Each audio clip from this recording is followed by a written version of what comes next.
Hi friends, அனைவரும் நலமாக இருக்கிறீங்களா? ஸோ இன்றைக்கி வந்து ஒரு சின்ன ஸ்டோரியோட வந்து நம்ம ஆரம்பிக்கலாம் ஃப்ரெண்ட்ஸ். அதாவது பார்த்திங்கன்னா, ஒருத்தர் வந்து ரொம்ப வந்து கவலையோடையும் சோகத்தோடையும் கஷ்டத்தோடையும் இருந்திருக்காரு. என்னென்னா, அவர் வந்து அவரோட வியாபாரத்தில் வந்து ஒரு பெரிய தோல்வி அடைஞ்சு எல்லாமே அவருக்கு வந்து லாஸ் ஆகிடுது. எல்லாமே லாஸ் ஆகி ஒரு மிகப்பெரிய கவலையோடு என்ன பண்ணிட்டு இருக்காரு, அந்த ரோட்டில் வந்து அப்படியே நடந்து போயிட்டு இருக்காரு.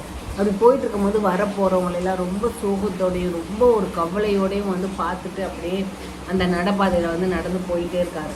அப்படி அவர் போயிட்டுருக்க அந்த நேரத்தில் பார்த்தீங்கன்னா, அங்கே ஒரு ரோட்டு ஓரத்தில் ஒரு வந்து குப்பை தொட்டி வந்து இருக்கு. அங்கே அதில் பார்த்தீங்கன்னா, ஒருத்தர் வந்து ஒரு பேக் எடுத்துகிட்டு வந்துட்டு அதில் இருக்கிற வந்து ஒவ்வொரு பேப்பருங்க, அவருக்கு தேவையான பிளாஸ்டிக் பைங்க எல்லாத்தையும் அவர் கவருங்க எல்லாத்தையும் எடுத்து அவரோட இதில் போட்டுட்டு அவர் போயிட்டார். அது மாதிரி இன்னொருத்தர் கொஞ்சம் நேரம் கழித்து வந்திருக்காரு. வந்துட்டு என்னென்னா பாட்டிலுங்க அது இதுன்னு கிடக்கிறது, அவருக்கு தேவையான பொருளையெல்லாம் எடுத்து போட்டுட்டு அவரும் போயிடாரா. இன்னும் கொஞ்சம் நேரத்தில் பார்த்தீங்கன்னா, அங்கேருந்து ஒரு நாய் வந்து ஓடி வந்து அதில் இருக்கிற அந்த சாப்பாடு, அந்த இலையில மீதமாக அவங்க போட்டு வச்ச சாப்பாடு அதை எல்லாத்தையும் எடுத்து அது சாப்பிட்டுட்டு அது போயிருக்கு.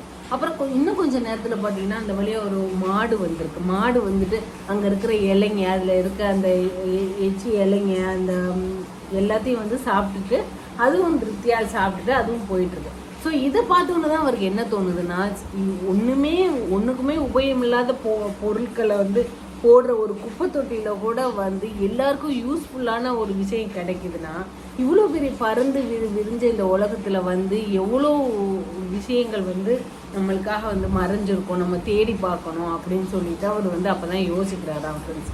ஸோ அவர் வந்து ரொம்ப நொந்து போய் எல்லாத்தையுமே இழந்த நிலைமையில் அவர் சோகமாக இருந்திருக்காரு. ஆனால் இந்த காட்சியை பார்த்து தான் அவருக்கு மனசில் வந்து அந்த மாதிரி தோணியிருக்கு. உடனே அவர் தோணிட்டு அவர் வந்து அவரோட முடிவை வந்து மாற்றி அவர் வந்து சூசைட் பண்ணிக்கலான்ற அளவுக்கு மனசில் கவலையோடு அவர் போயிருக்கார். இந்த இதை பார்த்துட்டு அவர் மனசில் ஒரு மாற்றம் வந்து அப்புறம் போயிட்டு அவரோட வெற்றி எல்லாத்துலேயுமே அவர் வந்து வெற்றி அடைஞ்சிருக்காரு. அவரோட பழைய பிஸ்னஸை மறுபடியும் பண்ணி நல்ல ஒரு வெற்றிக்கு வந்து வந்திருக்காரு அவன் ஃப்ரெண்ட்ஸ். ஸோ இதுதான் ஃப்ரெண்ட்ஸ் இன்றைக்குள்ள சின்ன ஸ்டோரி. இன்னொரு நாளைக்கு வந்து இன்னொரு மோட்டிவேஷனல் ஸ்டோரியோட நான் வந்து மீட் பண்ணுறேன். அது வரைக்கும் பாய்.